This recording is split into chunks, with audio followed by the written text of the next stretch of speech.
I don't think she's going to have the greatest social life in common.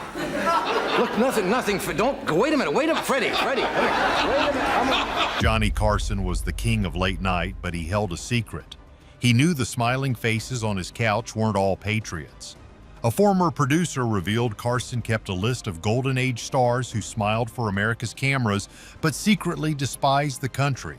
They took the money, the fame, and the adoration. But behind the scenes, these 10 legends betrayed the very fans who made them.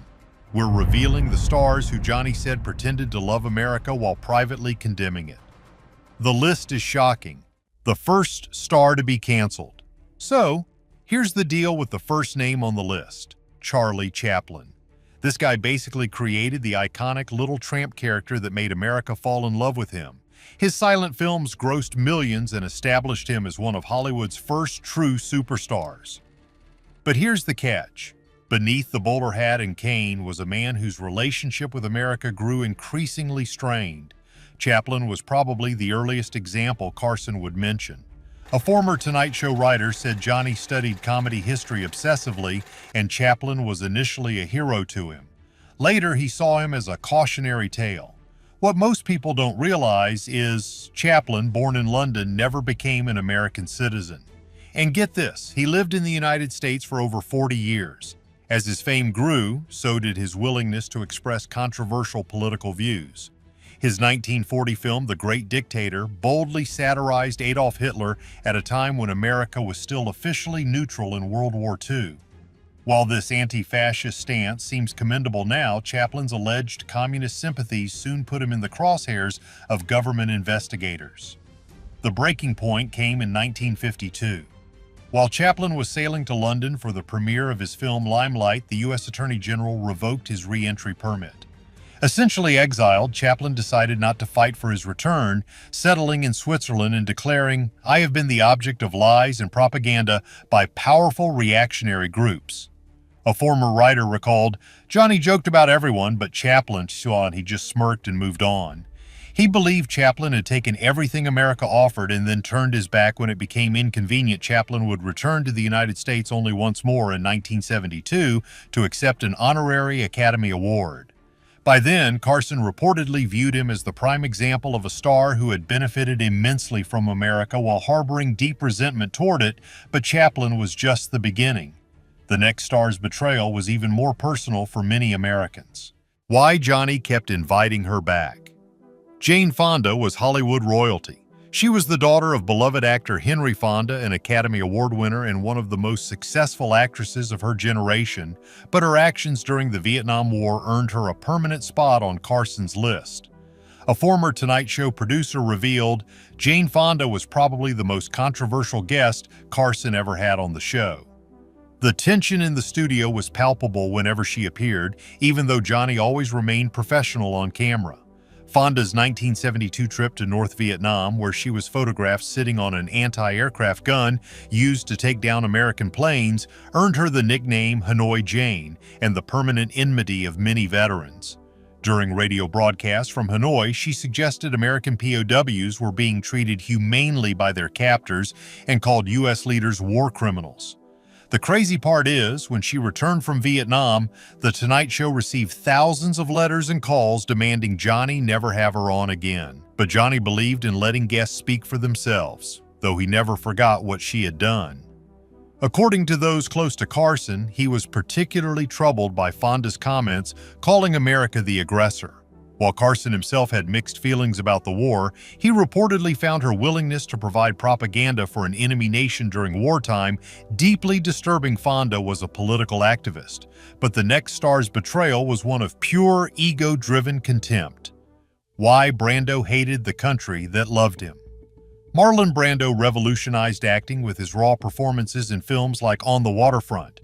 His talent was undeniable, but according to Carson's private comments, so was his contempt for many fundamental American institutions. Brando fascinated Johnny, explained a former writer. Here was this brilliant actor made wealthy and famous by the American film industry who seemed to despise everything about American society. Throughout his career, Brando was outspoken in his criticism of American foreign policy, treatment of Native Americans, and what he viewed as the country's endemic racism. While these causes have merit, Carson reportedly felt Brando's criticism went beyond constructive engagement to express a deeper disdain for America itself. An NBC executive recalled, "Johnny said Brando never hated fame, just the country that gave it to him. He felt Brando enjoyed all the privileges of being an American star while constantly tearing down American values." The moment that cemented Brando's place on Carson's list came at the 1973 Academy Awards. When Brando won Best Actor for The Godfather, he refused the award. Instead, he sent Native American activist Sachin Littlefeather to read a statement declining the Oscar in protest of Hollywood's portrayal of Native Americans and the standoff at Wounded Knee. "That Oscar boycott really bothered Johnny," said a former producer. He thought Brando was grandstanding, using America's biggest award ceremony to publicly shame the country. Brando's reclusive lifestyle in later years only reinforced Carson's impression of him as someone fundamentally ungrateful to the nation that had made him a star. Brando was an American who turned on his country, but the next star was a foreigner happy to cash in while criticizing. The Oscar speech that shocked the world. Though not strictly a Golden Age Hollywood star, British actress Vanessa Redgrave made Carson's list for her outspoken criticism of America while actively pursuing work in American films and on Broadway. Redgrave was different because she wasn't American to begin with, explained a former Tonight Show booker. But Johnny thought that made her comments even worse. She was coming to America for the career opportunities while simultaneously condemning the country providing those opportunities. Throughout the 1970s, Redgrave was notorious for her far-left political activism, including support for the Palestine Liberation Organization, a group most Americans viewed as a militant organization. Her 1977 documentary, The Palestinian, explicitly criticized American policy in the Middle East, calling the U.S. imperialist and condemning its support for Israel. The controversy peaked at the 1978 Academy Awards when Redgrave won Best Supporting Actress for Julia. During her acceptance speech, she thanked the Academy for standing firm against a small bunch of Zionist hoodlums who had protested her nomination. The audience audibly gasped and booed. A former Carson associate recalled, "She spoke her mind but never spoke up for the country paying her checks." Johnny thought there was something fundamentally hypocritical about it. According to those close to Carson, he was particularly annoyed by what he perceived as Redgrave's condescension toward American audiences. Her assumption that Americans needed to be educated by a British actress who benefited significantly from American entertainment dollars. Redgrave's politics were radical, but the next star's story was far more complex, a tragedy of talent and persecution. Carson's most tragic betrayer. Paul Robeson was one of the most complex figures on Carson's list, an immensely talented African-American singer, actor, and activist whose political views made him a target during the McCarthy era. While Carson acknowledged Robeson's legitimate grievances with American racism, he reportedly felt Robeson's embrace of Soviet communism went beyond reasonable protest. Johnny had tremendous respect for Robeson's talent, said a former researcher, but he was troubled by Robeson's refusal to criticize Stalin's atrocities while praising the Soviet system as superior to America's. Robeson's career flourished in the 1930s and 40s, but his political activism increasingly defined his public image. He visited the Soviet Union multiple times and expressed admiration for their policies. In 1949, Robeson sparked intense controversy with a speech where he reportedly questioned why African Americans would fight for a country, the United States, that had oppressed them.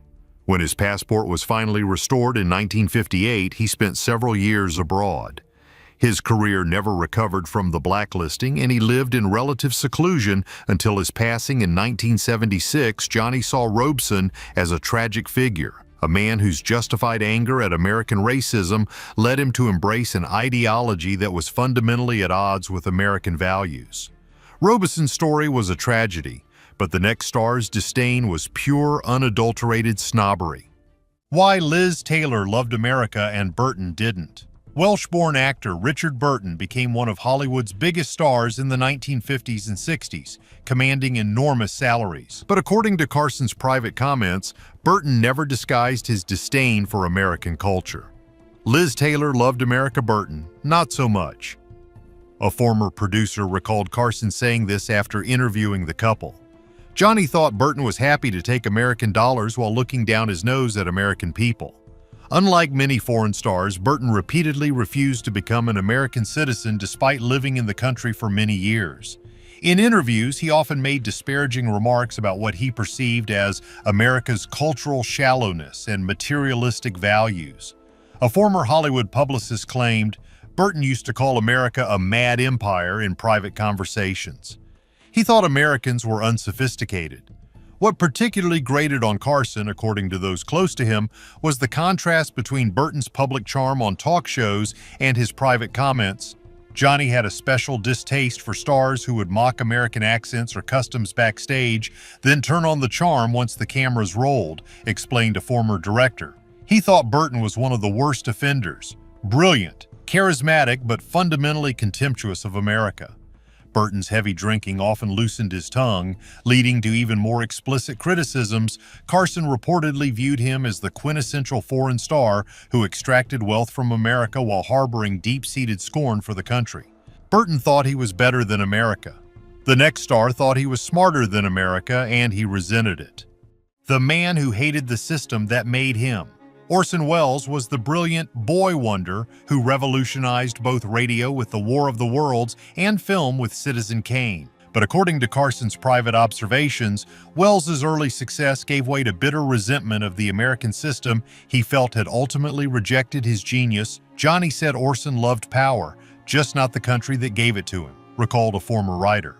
Their interviews were always fascinating, but Johnny felt Welles had developed a deeply cynical view of America.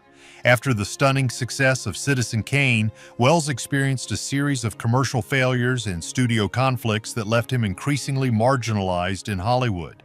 He spent many years in Europe, returning to America primarily for acting roles to finance his independent projects.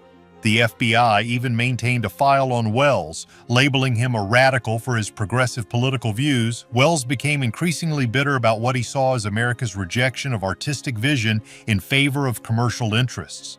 Explained an NBC executive, Johnny understood that frustration, but he thought Welles had gone from criticizing Hollywood to condemning America itself.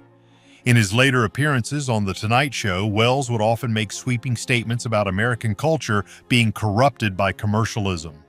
According to those close to Carson, these comments revealed a fundamental disdain for American values. Johnny thought there was something deeply ungrateful about Welles's attitude, said a former producer. Here was a man whose first film is consistently ranked among the greatest ever made, complaining about how America had failed him. Johnny found that perspective warped.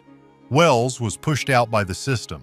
The next star was actively targeted and destroyed by it. Pushed too far, a star's downfall.